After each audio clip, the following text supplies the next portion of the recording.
Hello friends, welcome to the FOMO class. आज की इस वीडियो में हम इंग्लिश के रूट वर्ड को समझेंगे, जो आपकी वोकैबुलरी को स्ट्रॉन्ग बनाएगा और कॉम्पिटिटिव एग्जाम के लिए हेल्पफुल रहेगा। चलिए शुरू करते हैं।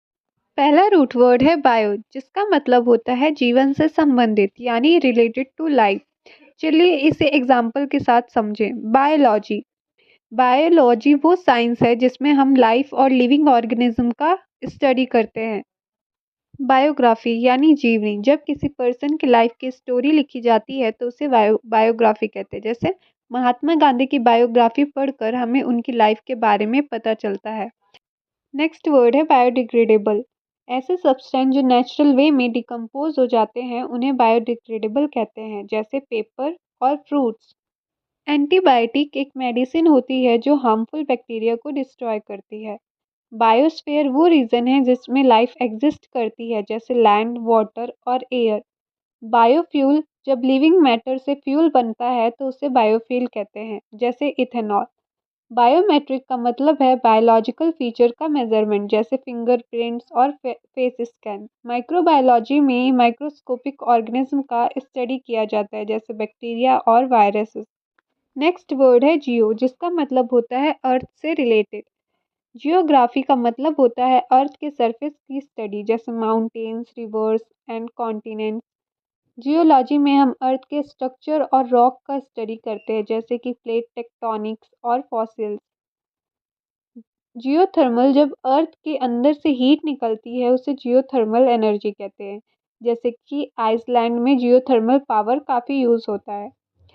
जियोमेट्री मैथमेटिक्स का वो पार्ट है जिसमें शेप्स, एंगल और मेजरमेंट का स्टडी होता है। जियोपॉलिटिक्स जब ज्योग्राफी किसी कंट्री की पॉलिटिक्स को इन्फ्लुएंस करती है उसे जियोपॉलिटिक्स कहते हैं, जैसे इंडिया की लोकेशन इंडियन ओशियन में उसकी स्ट्रेटेजिक पावर बढ़ाती है। जियोसेंट्रिक जब हम अर्थ को यूनिवर्स का सेंटर मानते हैं तो उस कॉन्सेप्ट को जियोसेंट्रिक कहते हैं।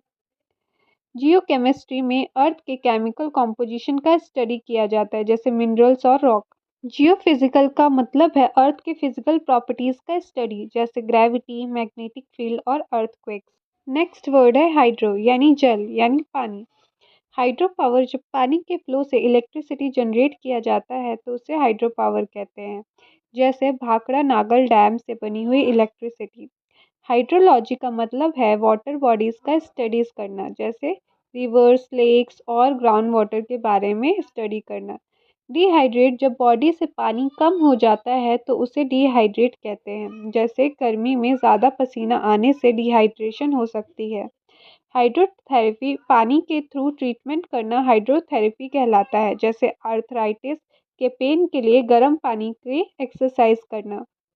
हाइड्रो इलेक्ट्रिक जब पानी के प्रेशर से टरबाइन घूमती है और इलेक्ट्रिसिटी बनती है तो उसे हाइड्रो इलेक्ट्रिक पावर कहते हैं। हाइड्रेंट एक इमरजेंसी वाटर सोर्स होती है जो फायर ब्रिगेड को यूज़ के लिए होती है।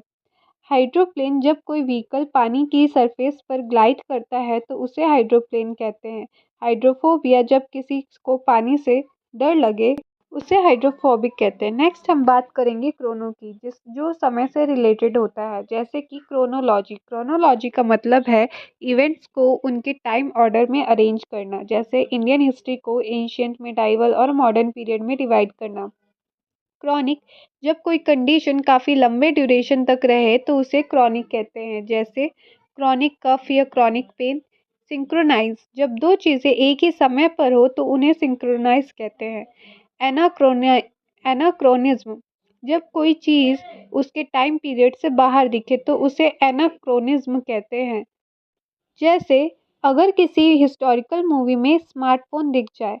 क्रोनोमीटर एक ऐसा डिवाइस है जो एग्जैक्ट टाइम मेजर करने के लिए यूज़ होता है, जैसे एडवांस वॉचेस।